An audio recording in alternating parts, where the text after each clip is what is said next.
Romanos capítulo 8, verso 28 al 34. Si me podrás decir una vez más, ¿por qué tan poquitos versos? Lo que pasa es que es importante que entendamos que tenemos una seguridad en Jesús, una seguridad en su sacrificio, una seguridad en su evangelio, una seguridad en su gracia. El mundo tiene influencia sobre el creyente, no solamente el mundo, también inclusive Satanás. Pero ni el mundo ni Satanás van a poder sacar al Hijo de Dios de la gracia que ha recibido en Jesús.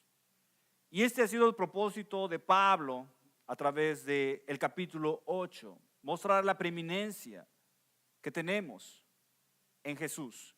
No solamente la preeminencia, sino la seguridad que tenemos en Jesús, que no hay condenación para nosotros, que en Jesús estamos protegidos porque el Espíritu Santo está obrando a través de nosotros. Y a pesar del sufrimiento, del pecado, de la tentación, no podemos caer o apartarnos de la gracia. Dios, como nos salvó desde un principio, nos mantendrá hasta el final, a pesar de que caigamos y muchas veces de algo feo, algo terrible puede que podamos cometer en nuestras vidas. Pero mucha gente piensa que puede perder su salvación. Pero este capítulo una y otra vez repite esa seguridad que tenemos en Jesús. Así es que vamos a entrar de lleno a este capítulo, a estos versos, y voy a tratar de ser rápido y adelantarle todo lo que podamos, porque tengo 11 páginas de notas. Entonces, Padre, te damos las gracias, Señor, por esta bella noche y gracias por lo que estás haciendo a través de nosotros. Lo cierto, Padre, que no somos dignos de llamar ser tus hijos, pero aún en tu gracia, aún en tu misericordia, en tu poder, en tu soberanía, en tu voluntad, tú nos has llamado a esta salvación, a este regalo, a esta vida eterna. Gracias, porque en ti encontramos seguridad, en ti encontramos una fortaleza, en ti encontramos un escudo, en ti encontramos protección. Gracias, Padre, que tú estás al tanto de nuestras vidas, en lo que hacemos, en lo que pensamos, en lo que decidimos. Guárdanos, Señor, para mantenernos en tus caminos. Protégenos de caer, Señor, pero gracias porque hoy vas aún más a afirmar la seguridad que podemos encontrar en ti. Bendice este ministerio, bendícelo aquí en la ciudad de Santa Paula, pero también bendícelo a través de los medios sociales. Te lo pedimos en el nombre de Jesús. Amén. Mis hermanos, entonces arrancamos, verso 28. Vamos a leer verso 28 hasta el 34. Dice: y sabemos que los que aman a Dios, todas las cosas les ayudan a bien. Esto es a los que conforme a su propósito son llamados. Porque a los que antes conoció, también los predestinó para que fuesen hechos conformes a la imagen de su Hijo, para que Él sea el primogénito de entre muchos hermanos. Y a los que predestinó, a estos también llamó. Y a los que llamó, a estos también justificó. Y a los que justificó, a estos también glorificó. ¿Qué pues diremos a esto? Si Dios es por nosotros, ¿quién contra nosotros? El que no escatimó ni a su propio Hijo, sino que lo entregó por todos nosotros, ¿cómo no nos dará también con Él todas las cosas? ¿Quién acusará a los escogidos de Dios? Dios es el que justifica. ¿Quién es el que condenará? Cristo es el que murió, más aún, el que también resucitó, el que además está a la diestra de Dios, el que también intercede por nosotros. Así es que miramos esta sección a partir del verso 28 y vimos que todas las cosas nos ayudan a bien,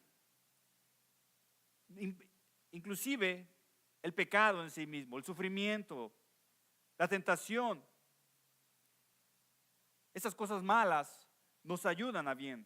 Y miramos ese bien que obteníamos a través de la mano poderosa de Dios y cómo nos guardaba y nos protegía. También entramos en esto de que somos conocidos por Dios, predestinados por Dios, para dos propósitos,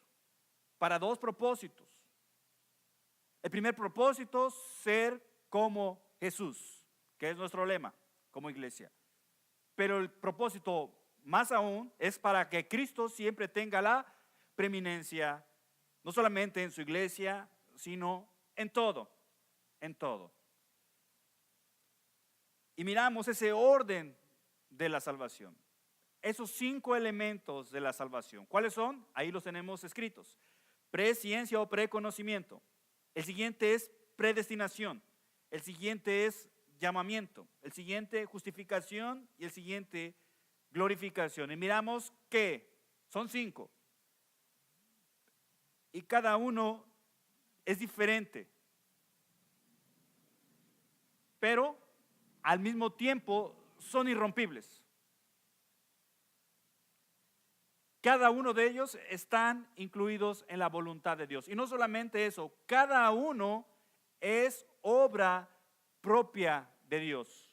Nosotros realmente nada tenemos que ver en cada uno de ellos.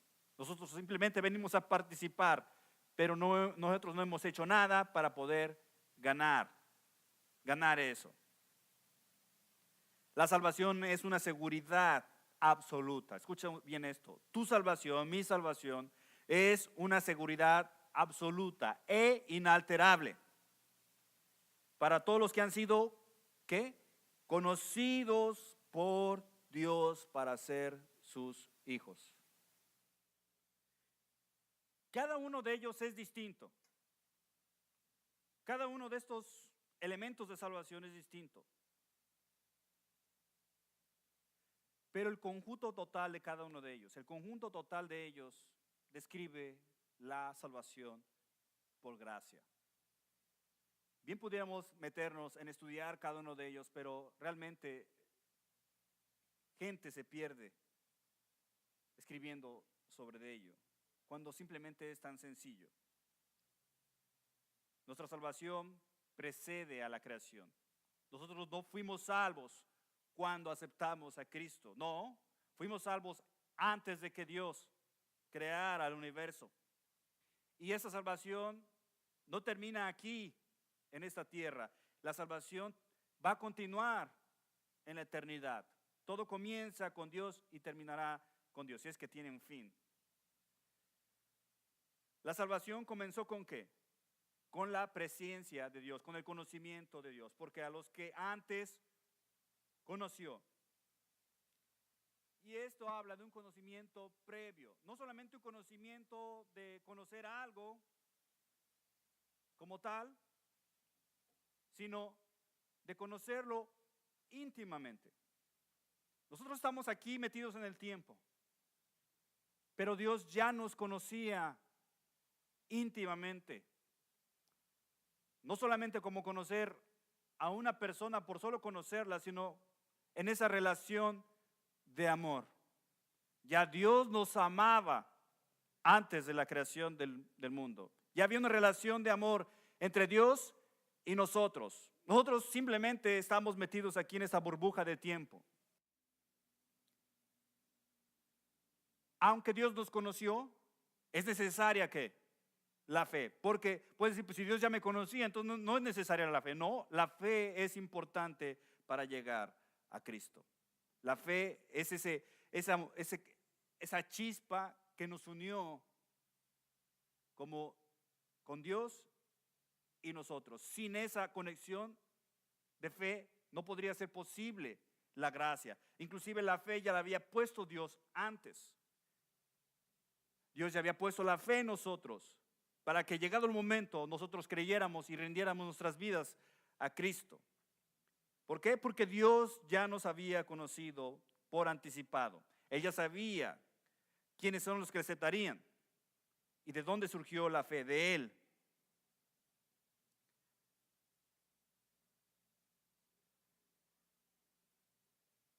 Como ya mencioné, este conocimiento, cuando dice aquí, porque a los que antes conoció, no solamente es conocer por conocer, sino de tener una relación de amor en conocimiento. Es algo que no puedo en mi mente, porque yo soy metido aquí, y saber de antemano que en la eternidad ya tenemos esa relación íntima con Dios. Nosotros solamente nos toca esperar, pero Dios, en su infinito poder, en su infinito amor, aunque estamos sumergidos en este cuerpo de pecaminoso, Él nos abraza, convive con nosotros, nos ama como si no hubiéramos pecado nunca, sin que el pecado nos estorbase para tener esa relación con Dios. Nosotros aquí sufrimos. Nosotros aquí el pecado nos aparta de Dios, pero eso es lo que nosotros estamos viviendo aquí en cuerpo. Pero en la eternidad nada hay de esos distancia entre Dios y nosotros. Eso es lo que nosotros vivimos aquí. Pero en la eternidad ya está establecida esa relación de amor con Dios. ¿No es eso grandioso? Yo no lo puedo entender. Ni siquiera me lo puedo imaginar. Es más, ni lo siento. Pero con solo saberlo, puedo descansar en esa profunda seguridad de amor con Dios, sabiendo que Él me conoció y que nos conoció antes de crearnos y puso esa fe en nosotros, sabiendo que vendríamos a Él. Pero también nos predestinó. Dice, también los predestinó. Entonces, en el preconocimiento de Dios nos conoce, pero Él se va hasta el futuro y ya establece el objetivo que quería para nosotros. ¿Qué? Ser como Jesús. Ya puso los límites. El límite es ser como Jesús. Entonces, en primer lugar nos conoce, pero también en el futuro ya nos predestina a ser como Jesús. Ya está hecho. Ya está hecho. Igual no podemos entenderlos porque estamos aquí. En Hechos capítulo 2, verso 23 dice, a este, hablando de Jesús, entregado por el determinado, o sea, ya lo había limitado Dios, ya lo había fijado por determinado consejo. Ese consejo habla de decisión, de autoridad de disponer las cosas como Él las quiere. Y anticipado conocimiento, dice, de Dios. Porque Dios ya lo había predeterminado, ya lo había decidido así y lo había anticipado. Entonces ustedes prendisteis y matasteis por manos de inicuos crucificando a Jesús. Una vez más repito, ellos pudieron ponerle la mano encima a Jesús porque Dios ya lo había predestinado de esa manera. De igual manera, como ya está predestinado el ser como Jesús, todo lo que va a pasar de principio a fin en nuestras vidas, tanto bueno como malo, simplemente van a cumplir el propósito que Dios ya había determinado, ser como Jesús.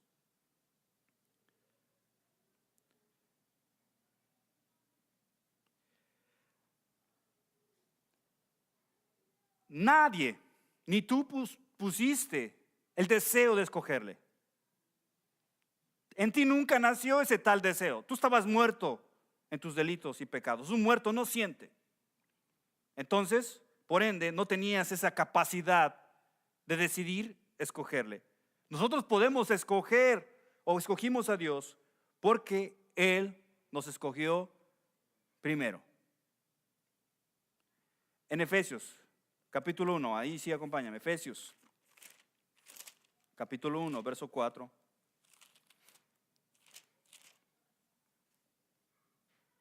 Efesios capítulo 1, verso 4 al 5. Dice, Efesios capítulo 1, verso 4, según nos escogió en Él antes de la fundación del mundo. ¿Para qué? Para que fuésemos santos y sin mancha delante de Él. 5. En amor, y luego dice, habiéndonos ¿qué? Predestinados, la misma palabra, ya nos había fijado en el futuro para ser que adoptados hijos suyos. Y luego dice, por medio de ¿cómo? Por medio de Jesucristo, según ¿qué? El puro afecto de su voluntad.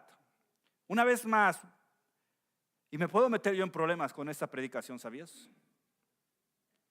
¿Sabías? Porque mucha gente y dentro del cristianismo evangélico tratan de evitar este tema de la elección. Versos 7 al 9. Pero como lo acabas de leer, la Biblia lo enseña. Lo acabas de leer tú junto conmigo, la Biblia lo enseña. 7 al 9 dice: en quien tenemos redención por sangre, el perdón de pecados, una vez más, según las riquezas de su gracia. Verso 8, que hizo sobreabundar para con nosotros en toda sabiduría e inteligencia, dándonos a conocer el ministerio de su voluntad según su beneplácito, el cual se había propuesto en sí mismo. Y verso 11, en él asimismo tuvimos herencia, habiendo una vez más sido predestinados conforme al propósito del que hace todas las cosas según, una vez más, el designio de su voluntad. Somos salvos simplemente porque es su voluntad. Eso es hermoso. No tiene nada que ver conmigo porque fallamos. Y es difícil cuando fallas y tus hijos te ven y te dicen. Y la vergüenza que trae a tu corazón. La vergüenza que trae a tu vida. Si eso es con tu hijo, ahora imagina con la gente según donde tienes tu reputación. Digo, según. O Dios. Entonces puedo descansar que a pesar de que la vergüenza me acuse, yo puedo descansar en que soy salvo por simplemente la voluntad de Dios. Hijo, te voy a pedir un agua porque ahora no sé qué me pasó aquí. Entonces, el siguiente es preconocimiento, predestinación, el siguiente es llamamiento. Y a los que predestinó, a esos también llamó, invitó. La predestinación conduce al llamamiento. Entonces, el primero tiene que ver con Dios. El segundo, de igual manera. Pero aquí en el llamamiento se intercede la fe, nuestra fe, con Dios. Aquí es donde, esa parte donde nosotros en el tiempo, en tu vida, recuerda ese día cuando te rendiste a Cristo. Ahí hizo conexión la voluntad de Dios con tu fe. Ahí fue ese llamamiento. Pero dice, bueno, pero no enseña la Biblia que Jesús estaba llamando al arrepentimiento a pecadores. Sí, ese es un llamamiento externo, es general para todo el mundo, para que vengan al arrepentimiento, aceptar el evangelio. Pero ese llamamiento es un llamamiento interno que hace el Espíritu Santo. El Espíritu Santo es el único que puede traernos a Cristo. Este es un llamamiento interno que viene aquí al corazón.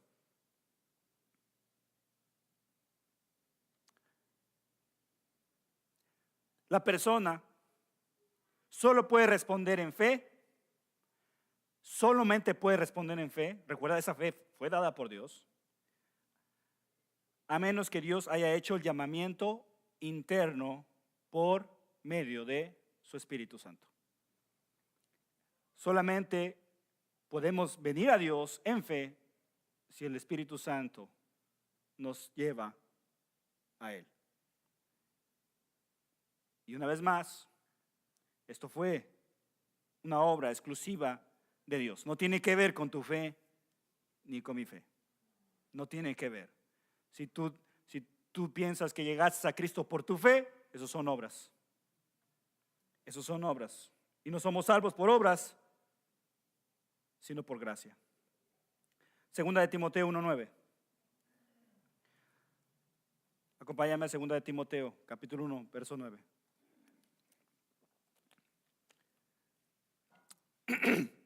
Ahora, ¿qué me pasó? No sé qué me pasó con esa voz. ¿Estoy hablando muy duro o qué? Segunda de Timoteo, capítulo 1, verso 9.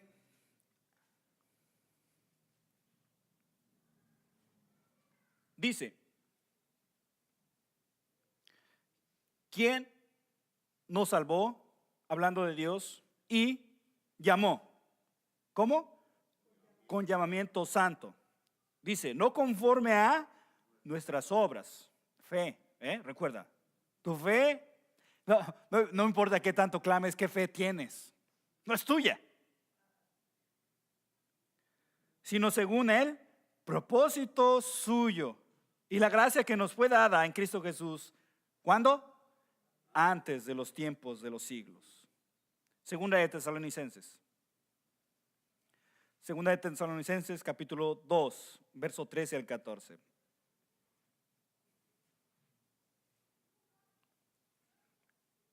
Entonces es en el llamamiento donde se intercede la fe que nos ha dado Dios para responder a Él, hecha por el Espíritu Santo, para que nadie se gloríe, para que nadie se exalte, nadie. Segunda de Tesalonicenses, capítulo 2, verso 13 al 14, dice, pero nosotros debemos dar siempre gracias a Dios respecto a vosotros. Siempre damos gracias a Dios respecto a vosotros, hermanos amados por el Señor, de que Dios os haya escogido. ¿Cuándo? Desde el principio para salvación, desde el principio, desde el inicio de la creación. Mediante, ¿cómo? La santificación por el Espíritu y la fe en la verdad, a la cual os llamó, ¿cómo? Mediante nuestro evangelio. ¿Ves? Dios ya había establecido eso. Su conocimiento, su predestinación, su llamamiento, pero el llamamiento es solo a través de su evangelio. Para alcanzar, y ese es el objetivo, la gloria de nuestro Señor Jesucristo. El objetivo de ser como Jesús y glorificarle a Dios, glorificarle a Cristo y exaltarlo por la eternidad. Bueno, si Dios escoge, llama a los creyentes para salvación, eso quiere decir que también escogió a los incrédulos para el infierno, y eso es algo que se pueden clavar en querer descifrar tal cosa. Pero si vamos a lo que la Biblia dice, la Biblia no enseña eso. ¿Por qué? No lo sé. Yo no entiendo por qué Dios dice ser uno, pero se manifiesta en tres. Yo no entiendo por qué Dios escoge a los creyentes para salvación, pero los no creyentes no los escoge para condenación. Los incrédulos son condenados exclusivamente por su propia incredulidad, no por predestinación de Dios, no por predestinación de Dios. Segunda de Pedro, capítulo 3, verso 9, no queriendo que ninguno perezca, sino que todos, creyentes como no creyentes, procedan al arrepentimiento. Primera de Timoteo, capítulo 2, verso 3 al 4, dice, porque esto es bueno y agradable delante de Dios nuestro Salvador, el cual quiere que todos los hombres y mujeres, para no excluir, sean salvos y vengan al conocimiento de la verdad.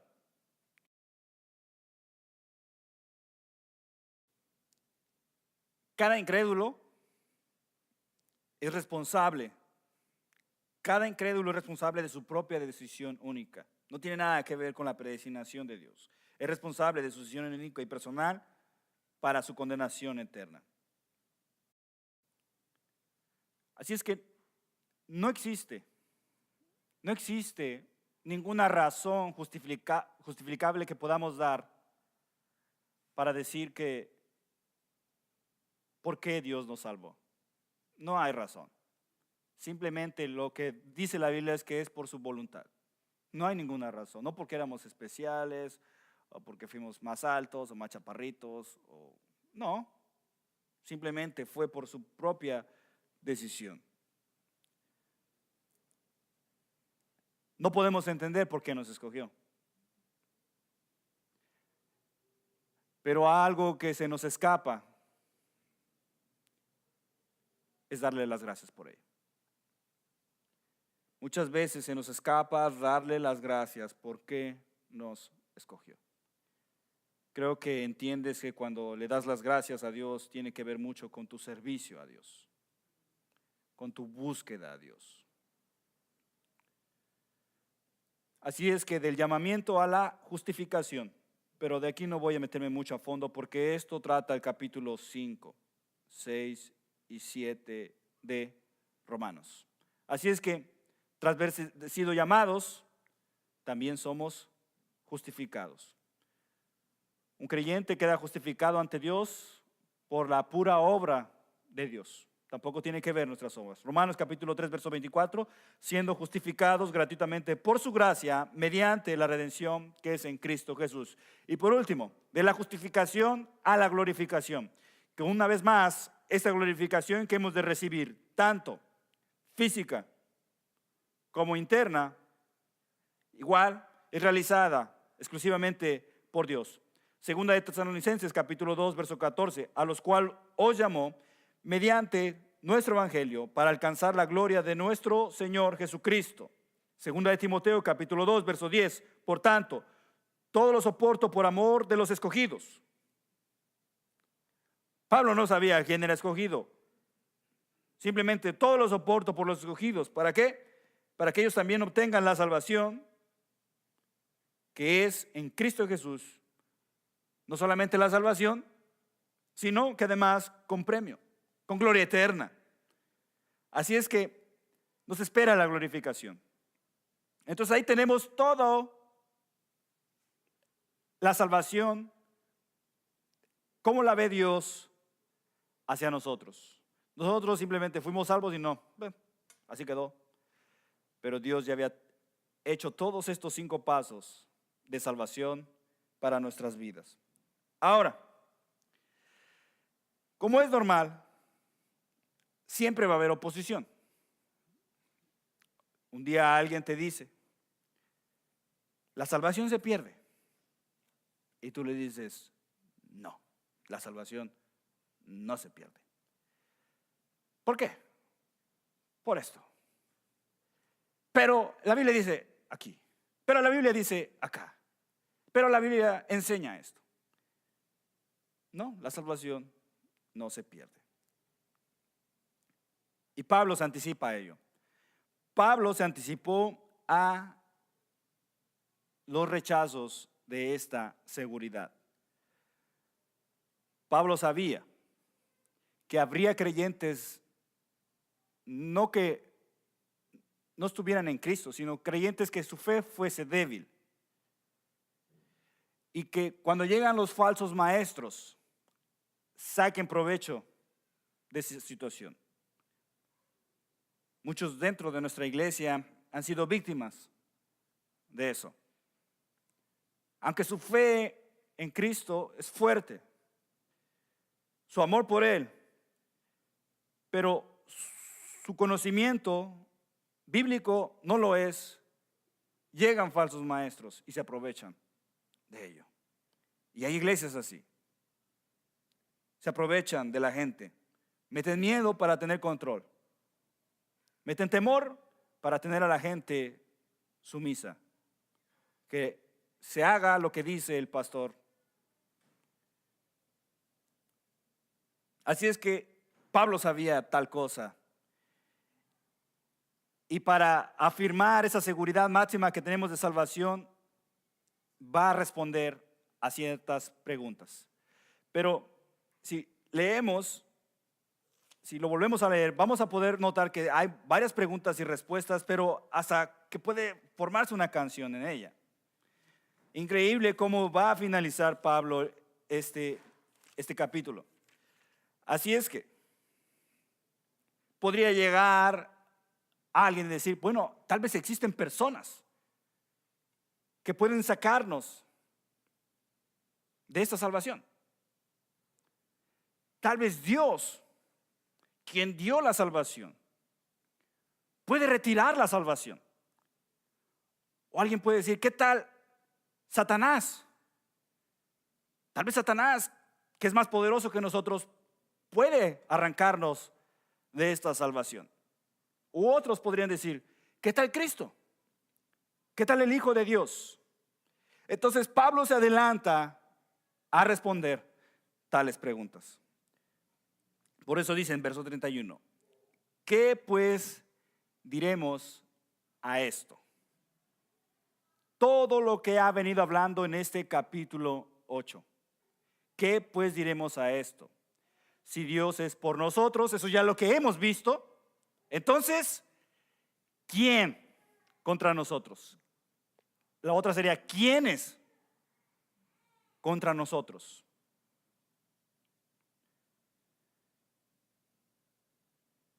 Ahora, cuando habla de ese sí, no habla si Dios es por nosotros. No es hablando de una condición, sino ya de algo plenamente cumplido.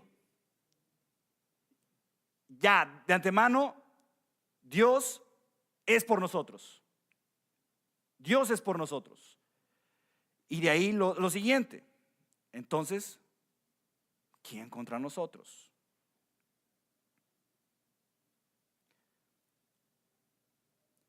Si alguien pudiera robar nuestra salvación, ¿cómo debería de ser respecto a Dios?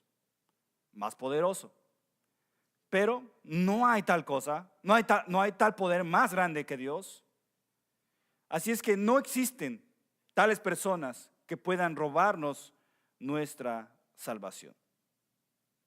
Tanto Dios es el dador de nuestra salvación, como también nuestro sustentador. Nos mantiene en esa salvación, a pesar de las personas que puedan llegar y querernos acabar.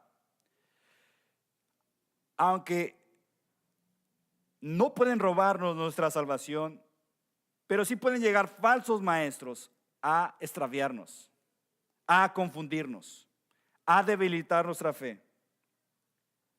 Y eso es bien común dentro de la iglesia. Como la gente no está bien cimentada en la palabra de Dios, llega YouTube, llega la ciencia y hace que la fe de los cristianos empiece a decaer.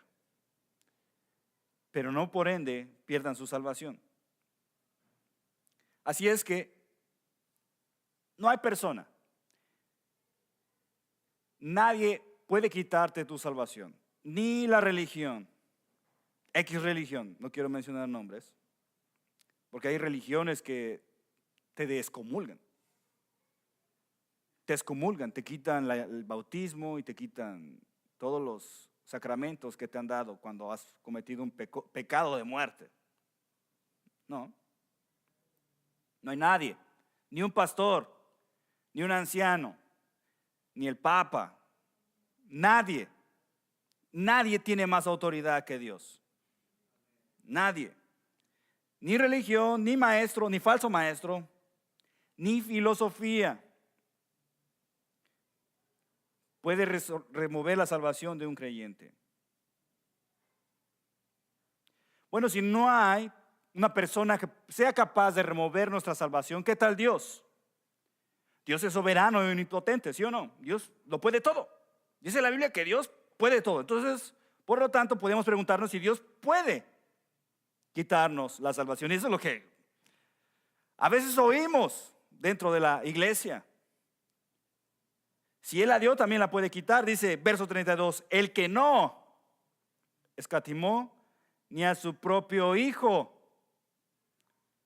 sino que lo entregó por todos nosotros, ¿cómo no nos dará también con Él todas las cosas? Entonces ni Dios, que entregó a su propio Hijo por nosotros, está en la más mera disposición después de quitárnosla.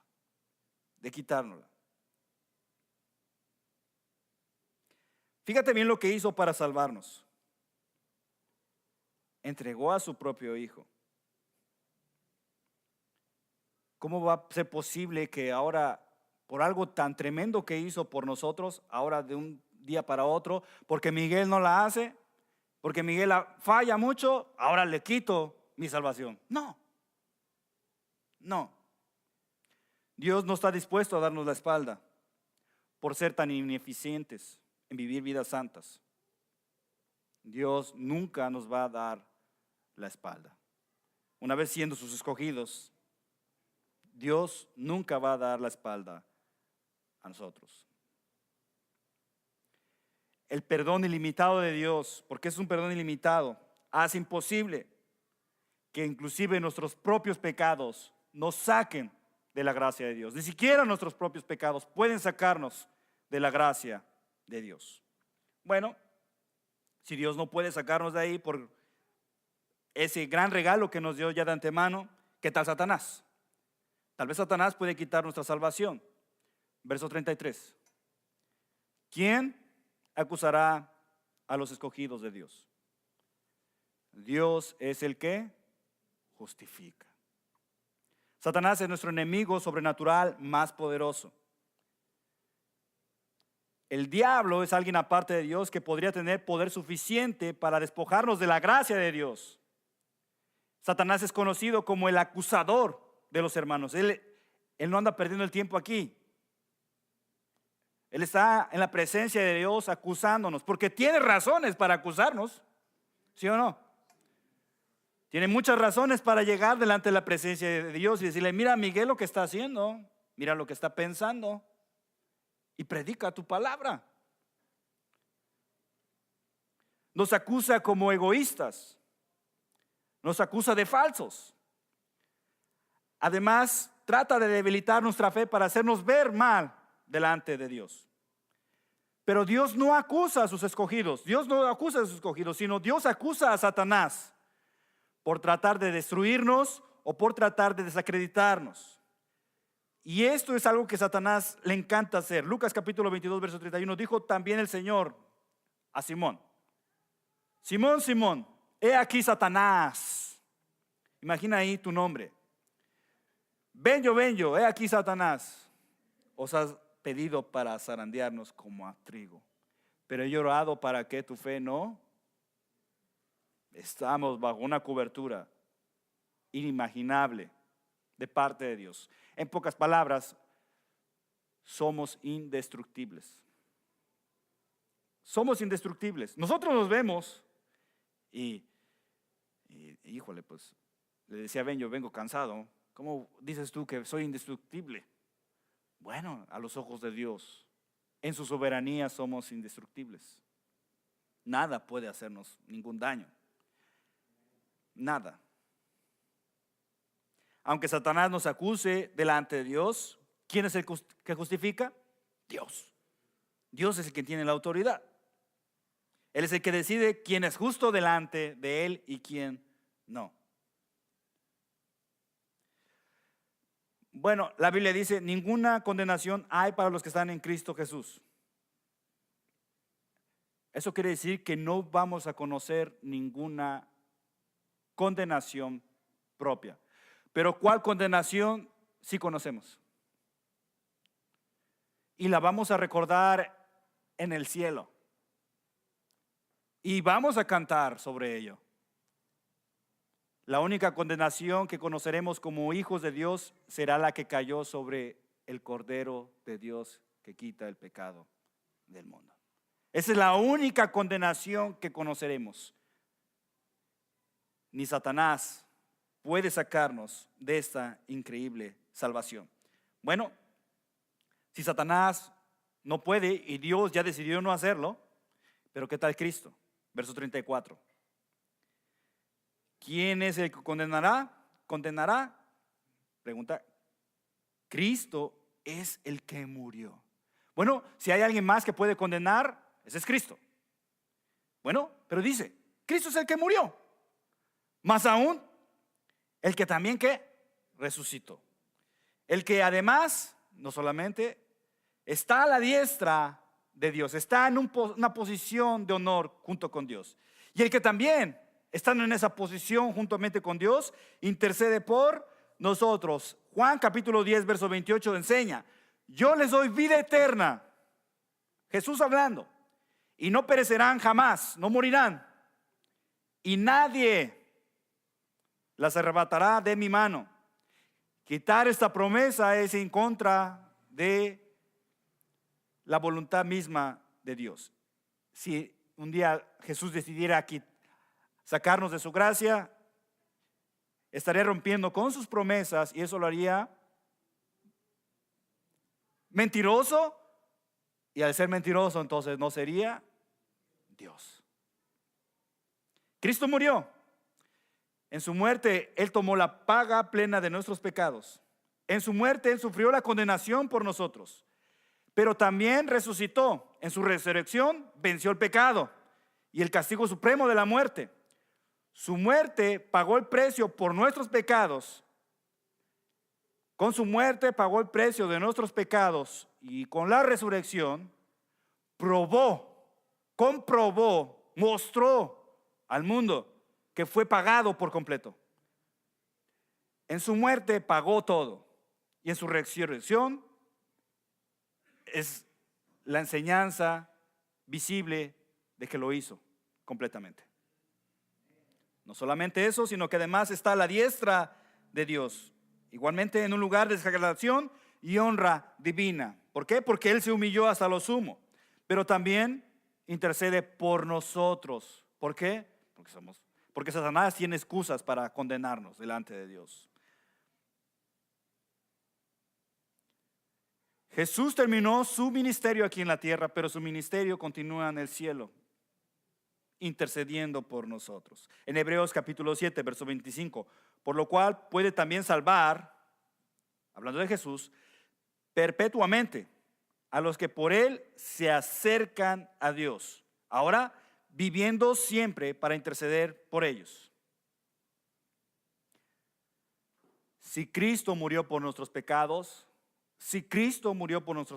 también podemos estar seguros que nos mantendrá en nuestra salvación. En la cruz encontramos perdón. En la cruz encontramos perdón de nuestros pecados, pero también podemos encontrar en la cruz seguridad de que nunca será removida esta gracia de nuestras vidas. Si su amor fue tan grande para morir por nosotros, ¿cómo podemos pensar que su amor no nos mantendrá a salvo?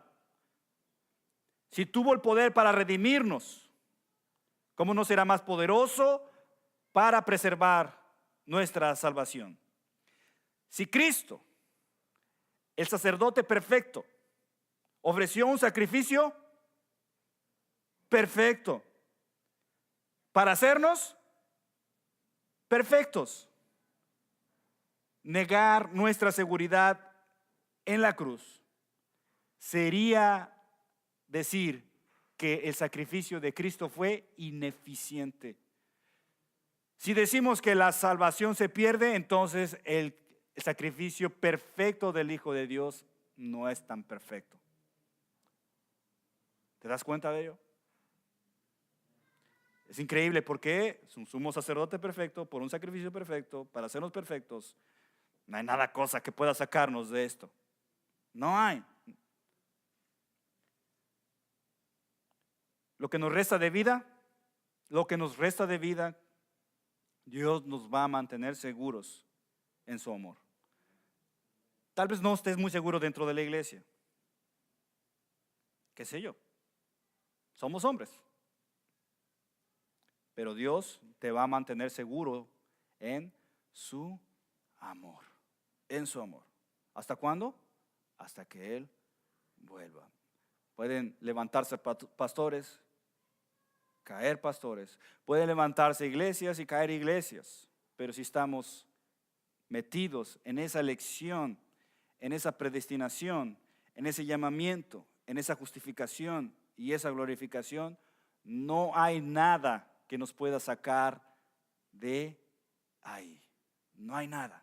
Y entonces podemos descansar en esa perfecta seguridad que podemos tener en la cruz y la resurrección del Hijo de Dios. Padre, gracias, Señor, por tu palabra y gracias una vez más. Ayúdanos a que esto nunca se nos olvide, Señor.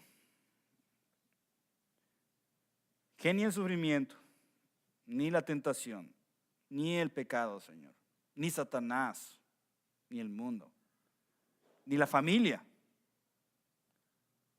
ni la iglesia, nada, Señor, pueda traer confusión a nuestros corazones. Porque sabemos ahora, Señor, que en ti encontramos una seguridad eterna de salvación. Ayúdanos, Señor, a vivir en agradecimiento por eso.